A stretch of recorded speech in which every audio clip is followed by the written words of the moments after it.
Hello, right to you guys. I just want to show you something.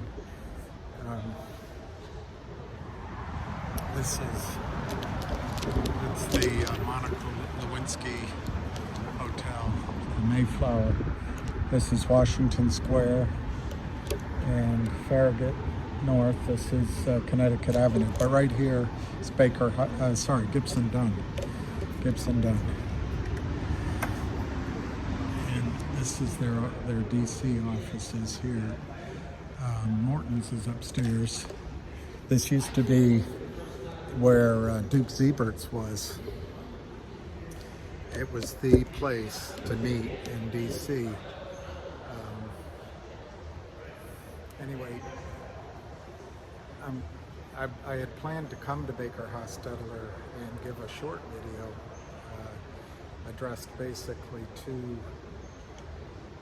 the clients, the small corporate public companies of Baker Hostetler. But the news is so momentous today on the warrants. This might be a little bit longer than I wanted it to be. You can see the sign here. Let's see if I can put it here. There's a homeless man there, God bless him. But you can see, oh no, that's the wrong one. Sorry, it's over here, and you can barely see it.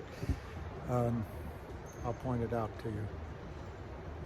I don't know if this is working. Seems to be, all right. Gibson Dunn. Anyway, so the first part of this video I'm going to address to the loans. The news today on the warrants was just unbelievable. I want to first make acknowledgement to the work that Ham has done. We're all here because of Ham. And I also wanted to quickly make clear that I speak for myself. I'm doing this at my own impetus. So, but anyway, Ham has been working on this for over 2 years, or about 2 years, if you count one other stock in there. And he started out sort of a ragtag band, and he just never quits. And now he's joined by Avid Trader, who's done an amazing job with Avid's videos, and then Sweet Lou. I really highly recommend that you spend some time listening to some of his other videos that show up. All three of these guys do something that you need to do with your trading in this stock. They all have a theory within which they're operating. And there was a guy on Twitter today that asked what price he should pay for gtii. And I'll answer that in a second. I want to answer something about the over-the-counter market that I think Lou sees as an opportunity, and something about all of these stocks that are in a position where they can be short squeeze candidates in a moral way in the future, that I think both Ham and Avid Trader sees. If we can do this and we can show the method to make a level playing field like the SEC says it wants, and to make it a fair marketplace for small companies, there's an opportunity here to move from company to company to company. Now, the one thing that Lou was addressing is in the over-the-counter market, it has this reputation, I guess, of being highly risky. Well, that's on purpose. When I first got into the business, believe it or not, I got an internship, I would call it that, at a company called OTC Net. And over-the-counter stocks were all the rage, and it was based out of Denver. It was kind of like that one, Come Fly With Us, the guy on the helicopter, First Jersey Securities, that kind of a company. But over-the-counter was the rage, and I think what happened, just like racism and some other issues that were strong in the 60s, 70s, and the 80s, the sort of the well-educated elite, the liberals maybe, I'm a Democrat, have been fighting the battles now that were back then. What I mean by that, there was a lot of that, a lot of these over-the-counter stocks went up, and then the insiders took their money out and they went down. And I think the SEC and FINRA are still fighting that battle. They've done such a good job on it. What they've done is the big brokerage firms do not allow purchase of stocks under $5, $6, or $7. There's no research. And in fact, if you bring that kind of stock into a Merrill Lynch or E.F. Hutton, which used to be here, whatever, I don't know who they merged in with, Shearson Lehman, which then I guess it's all part of Morgan Stanley now. But anyway, if you bring that stock in, they're going to tell you to sell it. And so these groups like the Kramers are shooting fish in the barrel. And that's why the over-the-counter market appears to be so risky. On top of that, the brokerage firms and the fancy big pools of money that want you to send money to their exceptional management so they can charge fees and 20% of the profits, and if it doesn't work, they can reset it all, so they always get paid. They want you to believe they're the only ones that can protect your money and make great returns for you. But the funny thing is, the only way for big pools of money to make outsized returns over and over and over again is to cheat, ultimately to cheat. I never saw in my time that any trading system worked year in and year out, because eventually if there's an arbitrage there, somebody else figures it out, they come in and close the gap, and you're back in with your peers. You're not distancing yourself from your peers. Anyway, I think the over-the-counter markets are dangerous because they're orphaned, but also they're dangerous because of clients of Gibson Dunn, like Kurt Kramer and his various LLCs. These people have naked shorted. They're taking advantage of regulatory bodies looking the other way, and it's not just them though, it's the big firms. The big firms make a huge profit lending out the money to them, lending out the shares to them. So it's a corruption on a scale that I think is intentional, and I think it's to Mike Milken is funny. One of the guys across, where was I? I was 3 blocks that way at what's now Morgan Stanley, and a great friend of mine.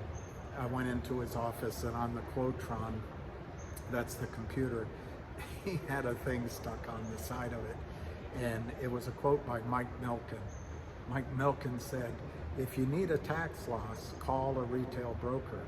And you know, I think there's a lot of good retail brokers out there. I was one of them. I don't know if I was good, but I was a retail broker. Now they're just asset gatherers, and they let these big pools management. All right, I want to get back to the point of this announcement today. Actually, I want to answer first the question I brought up. What price should you buy these shares in GTII? Well, it's a good question. My simplest answer is you should buy as long as the Kramers are selling. As long as they're going to give it to you, you should buy it. By the way, nothing on this tape is financial advice, and in fact, almost all of it is my opinion.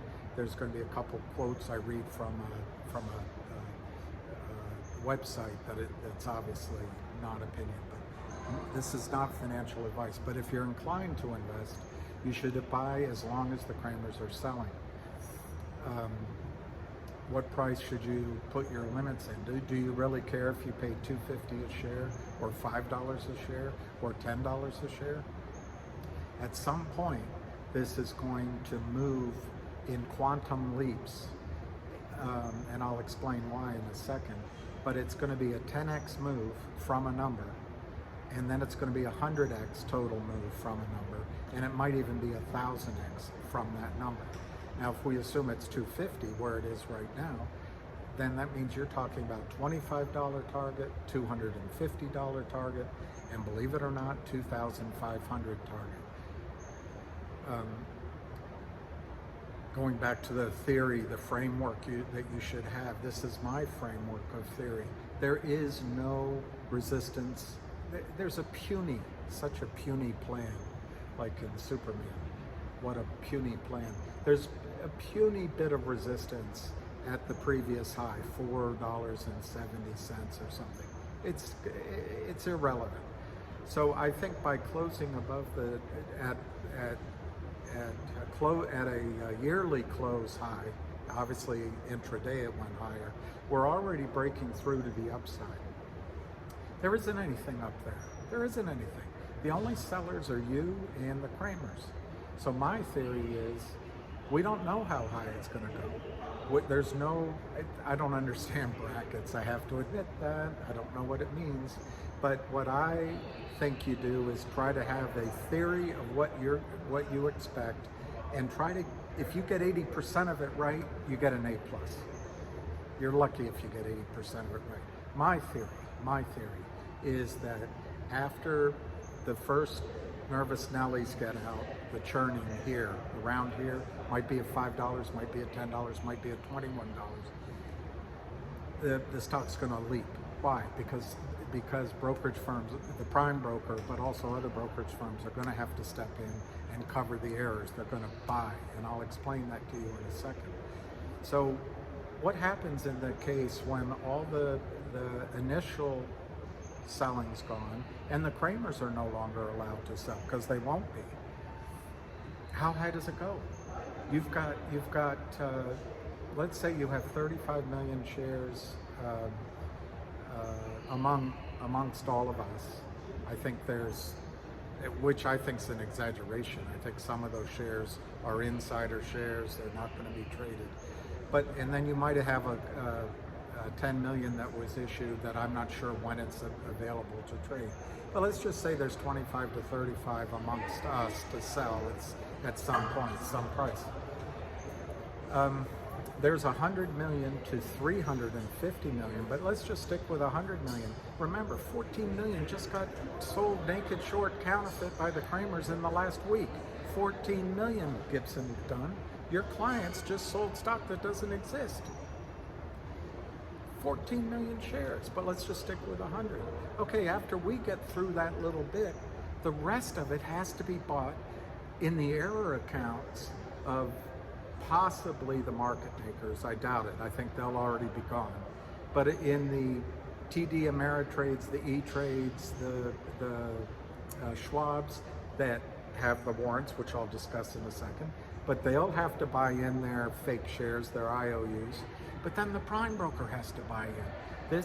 I had a beer with two institutional guys Sunday night that understand the institutional market better than I do. And one of them told me, nothing goes away on Wall Street. Nothing goes away on Wall Street. So these shares, now that they're $2.50, and when they're $25, they're going to start popping up on the runs that the compliance officers see every day, and they're going to close those errors. And that buying is just, I don't want to say stupid, because the purpose is to limit risk, but it's just as thoughtless as the Kramers selling has been for 2 or 3 years. They don't care what price they buy it at. The Kramers don't care what price they sell it at. So all of a sudden you're going to see buying in mirror reflection to the selling of the Kramers. Now I've already admitted I was on the retail side, but the brokerage firms or financial firms are broken into basically the sales side, the operations side, and compliance. And right now, the decisions on whether or not the Kramers can be allowed to sell, whether or not we can take that order are all being made by salesmen. But very soon, it's going to pop up on the compliance officer's desk. Her thought process is different than the salesman's thought process. It's going to appear on the operations manager desk. And her thought process is different than the salesman's process. So you're going to get people that are professionals that are going to start making decisions based on what their parameters of risk are, what their responsibilities are. How are they going to ask when this thing turns into a nightmare and it's on the front page of Wall Street Journal and even on the mainstream media? How are they going to answer? What did you do? Well, that's why they're going to buy in. And so my theory on it all is you're not going to care if you pay $2.50 or $5 or $10. The thing is going to go to numbers I can't predict, but I would guess that 10x from here, $25 is certain. 100x, I'd give it a 90% chance. That's 250. 2,500, I'd give it a 50% chance. No, I'd probably give it a 60, 70% chance. I think it might be headed to 4,000 or 5,000 in a spike. It's not going to stay there. Okay. Let me talk about the warrants quickly. These warrants are just game changer. What we did, we've been fighting on the 20th yard line and we're trying to get in, throwing passes, rushing. What we did, we just moved the end zone behind us. We're already in the end zone. So what's going to happen, and I was not clear from the press release, it seemed like it's going to take a couple of days, but it might be happening right away. But these warrants are going to come alive. Remember the operations manager, the compliance officer? These runs are going to come through where they show zero value right now. They're going to pop up and show a value. That means I think, now Ham can correct me if I'm wrong, but I believe that means that the Kurt Kramer, I'm just going to focus on Kurt because it's his signature everywhere. Kurt Kramer's going to have to come up with margin money. So imagine, it might not be tomorrow, but it will be soon and for the rest of our lives. Maybe it's Friday, maybe it's next Monday, but the prime broker calls up because the operations manager, the compliance officer, calls the sales desk at the prime broker, and they get a phone call. You know, we show, I'm making it up, 10 million warrants here.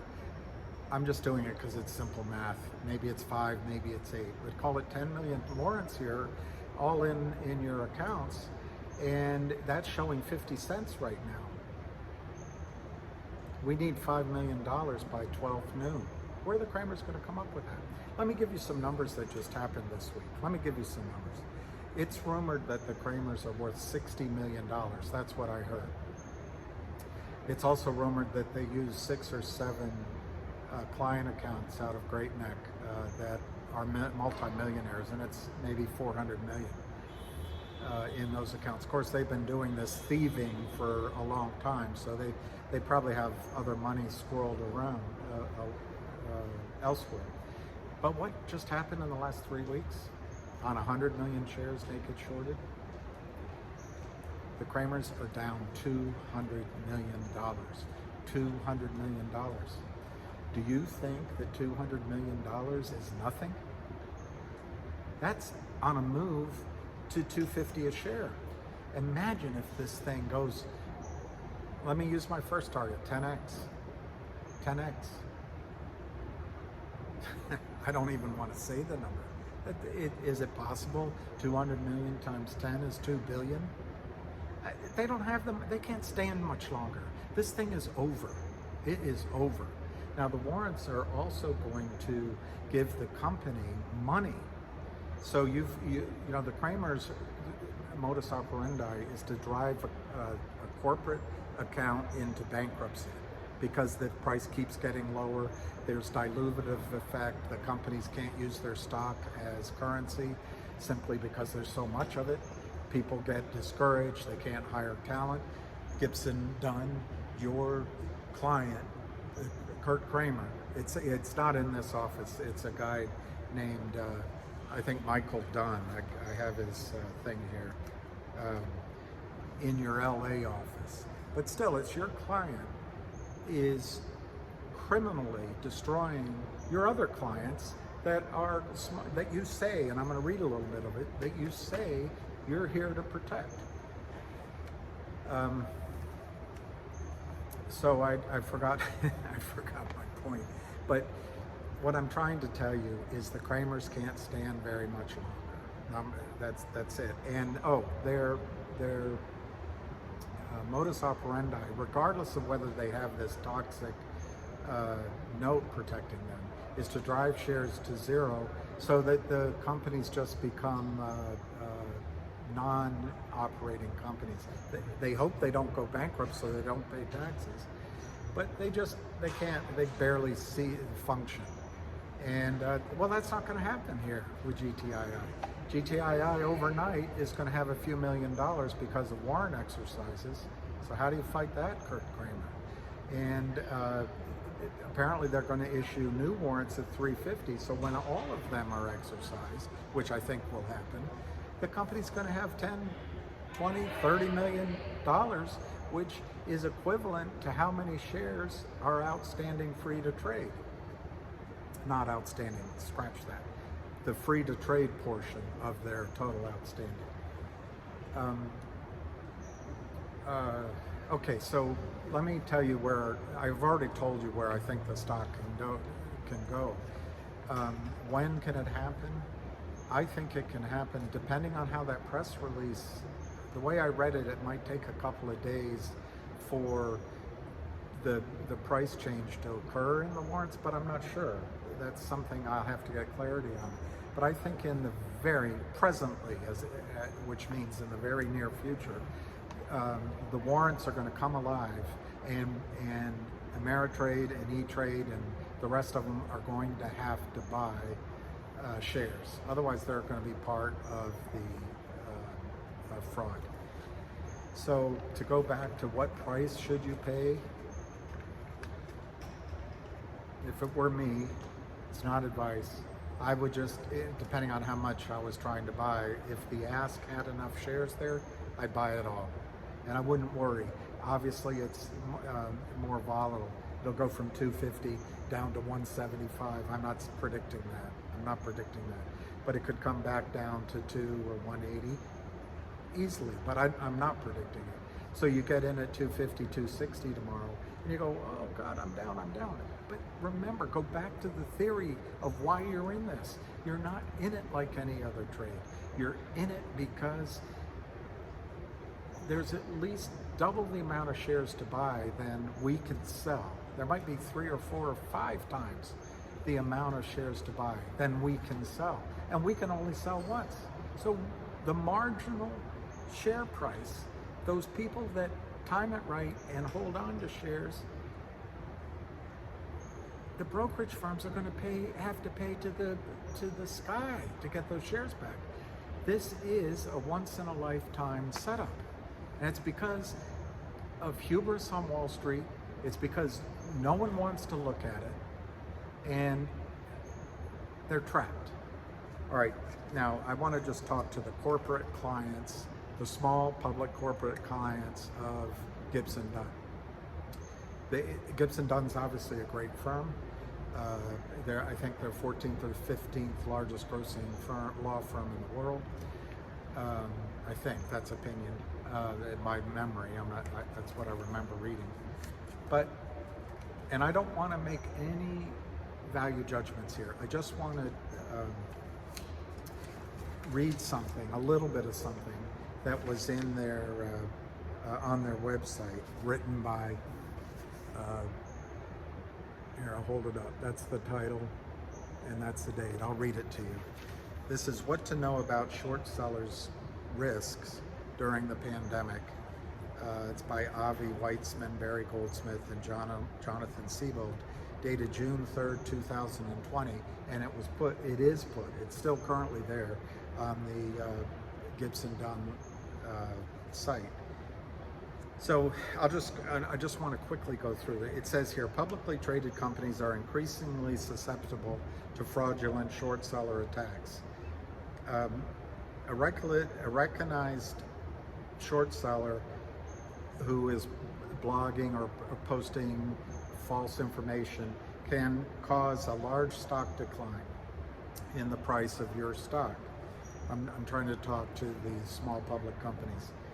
No amount of free speech permits short sellers to adopt abusive, deceptive, manipulative practices such as short and distort schemes. When fraudulent short sellers adopt such sophisticated manipulative schemes, public companies need to adopt an equally sophisticated, coordinated strategy to protect. And that's what Gibson Dunn is trying to offer as their service to you, which I think they're eminently qualified. There are no disclosure requirements really for individual short sellers that are similar to longs buying. For example, short sellers are not required to make the announcement that they've shorted more than 5% of the stock. If I were to buy 5%, I'd have to make such an announcement. But nevertheless, short sellers are subject to regulatory prohibitions against manipulative conduct. This is from Gibson Dunn, including under the anti-fraud positions of the Securities Act of 1934, Sections 10B and Rule 10B-5. The anti-fraud provisions prohibit short sellers from engaging in so-called short and distort schemes, which is the mirror image of pump and dump, by making material misrepresentations about the issuer with the intent to deceive. Before effecting a short sale, short sellers must therefore consider whether they possess material, non-public information about the issuer that could potentially expose them to inside trading activity. I always wonder if when the short seller knows they're going to be just selling fraudulent phantom shares over and over again, if the market makers and everyone in the circle, if that's insider information. But I'm not a lawyer. They talk about this guy Barry Minkow, or Minkoff. I remember the case. It was 2011. But anyway, he was sentenced to 5 years in prison, and he had to put up $600 million. So these things get really out of control. All right, then they talk about Reg Show, which is where the Kramers live. Short sales are also subject to Regulation Show, which was enacted in 2005. It addresses concerns about abusive naked short selling, where the short seller does not arrange to borrow the shares in time to make delivery to the buyer within the standard 3-day settlement period. Among other rules, Show requires broker-dealers to locate a source of borrowable shares prior to executing a short sale order. That's the locate requirement. They're also required to acquire and deliver the securities sold short by certain specified dates. So when they take the order of a share sold short, they're required to deliver. This is called the closeout requirement. And then Rule 10b-21 also expressly prohibits deceptive practices in connection with naked short sellers, such as a lawyer inside of Power Up or Geneva Roth Lending signing a letter that states that there are shares going to be available to Kurt Kramer, so that when you take his orders through his LLCs, that shares will show up. That lawyer leaves that letter in standing, even though he knows the note was paid off. The note was paid off. Gibson Dunn. Kurt Kramer has sold 14 million shares of phantom, naked, non-existent shares in just 3 days. That, if you're watching this, you now know it. But I would argue that as a professional, you should have known. You should have known. And you should know. Okay, it goes on to how some short sellers are well-heeled and have an overall strategy and sustained attacks. Um, and then the last thing I think I want to read to you, a company may consider filing a lawsuit against the short seller, asserting claims such as RICO and defamation and blah, blah. Now, just to be clear, this article I'm reading from, the opinions expressed are those of the authors and do not necessarily reflect the views of the firm. So even though Gibson Dunn has this on their site, it may not really represent what they say.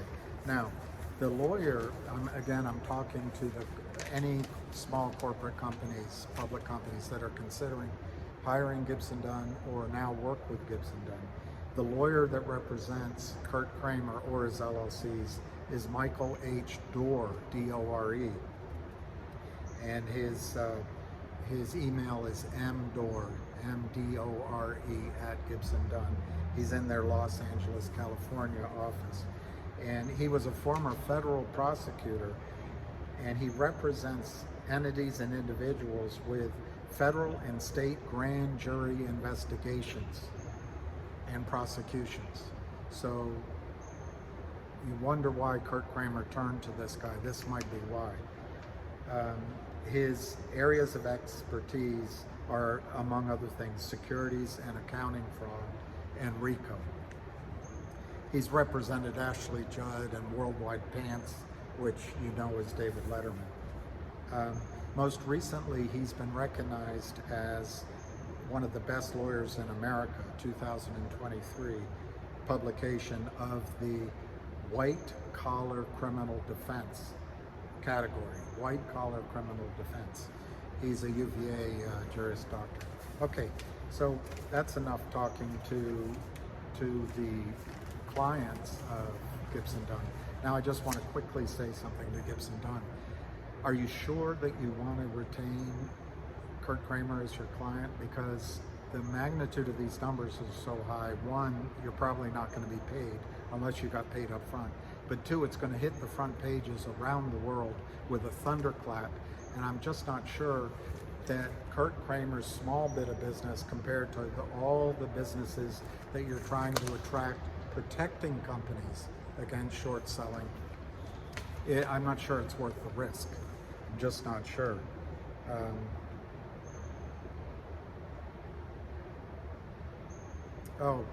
Now, just to end on talking to the longs. I got one more thing. I'm going to talk to Kurt and Seth Kramer directly. But I want to just reiterate to the longs, once these margin calls come, the firms that are at risk are protecting their own interests.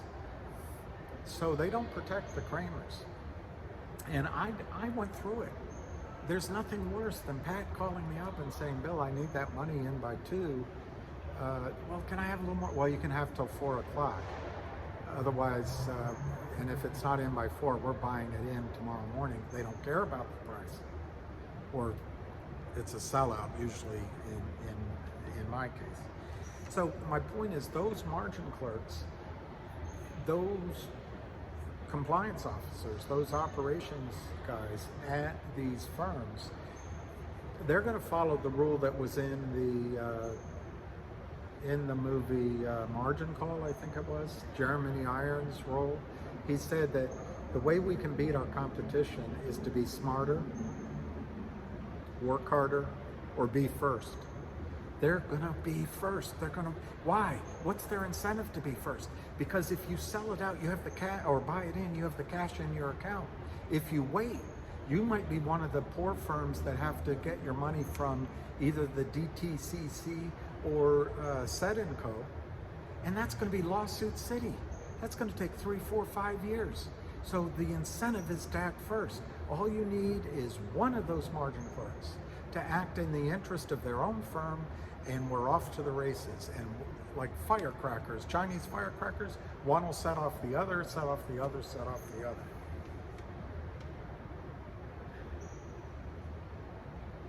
So I just really want to emphasize that, in my opinion, this thing is over for the Kramers. They're down 200 million in the last sort of 3 or 4 trading days, and they do not have the firepower. I cannot believe, while interest rates are up, there's liquidity problems on Wall Street. They do not have the firepower to drive this back down, in my judgment.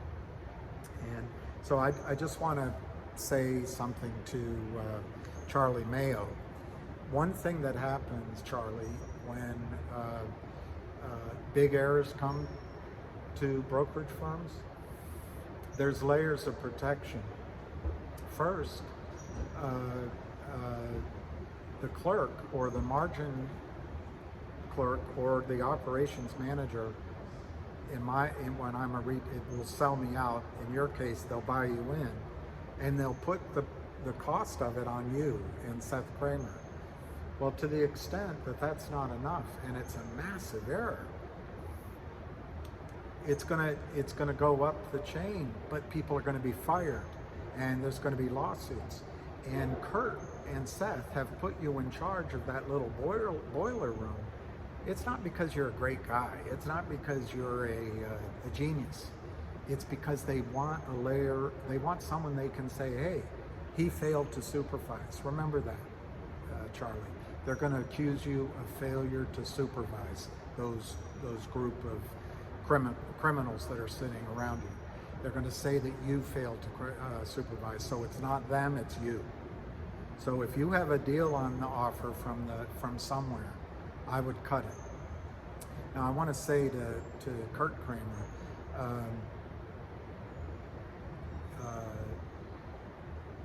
and I'm going to just use some lyrics from Vince Gill, and I'm not going to sing them, which would be how I would remember them, but Vince's voice is so high, and you've already found out my singing voice is horrible.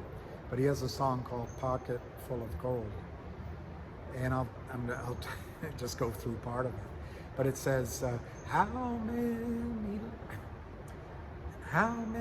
lies you must have told? You think you're a rich man with your pocket full of gold. For another man's treasure, you'd say anything. Some night, you're gonna wind up on the wrong end of a gun. Some jealous guy's gonna show up, ham, and you'll pay for what you've done. What will it say on your tombstone? But here lies a rich man with a pocket full of gold. Yes, here lies a rich man with his pocket full of gold. Well, Kurt, the things we do for money, but I think, at least financially, your tombstone's going to read that in reaching for gold, you lied and said anything for other people's treasure. And of course, that's my opinion. So anyway, everyone, longer than I wanted it to be. Let me just show you as we walk out where we are on this street. I might have already shown you, but I just want to show you. When Mikhail Gorbachev came to town, his limousine came along here, and up where those blue lights are, I don't know if you can see it, there. That's where Big Z-Bird sits now in Morton's.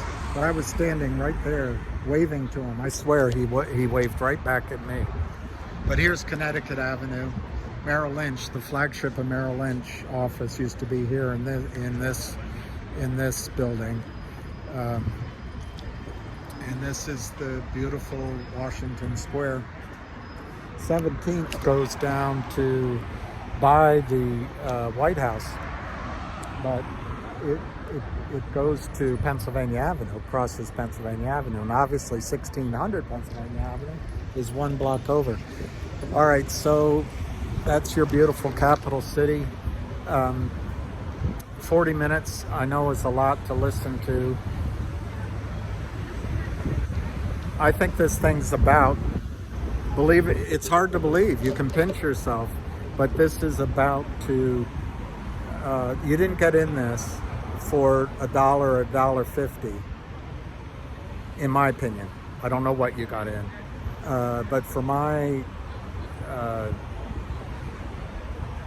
point of view, 10x is the minimum it's going to go, because at each level you're going to see other shorts come in, you're going to see them cover, then you're going to see these firms are just going to it's going to reverberate. So I think 10x is sort of the minimum bracket, if I can say that, and I'm going to say 1000x is the maximum bracket. How's that, Lou, for brackets? And I'm going to say the 50% bracket is 100x. So if you follow my logic, that 100x is 250 from here. But if you follow my logic, 80%, you know, it gets you up in, probably gets you up in the 1,000, 1,500 range. So I'm going to leave it at that. I'm going to wish everybody a good night. And tomorrow morning is a new day. I hope you approach your computers with a kick in your step or a step in your kick, and everything I say is with the goal of trying to help you make your decisions, and I really surely do hope that this is profitable for you. Cheers.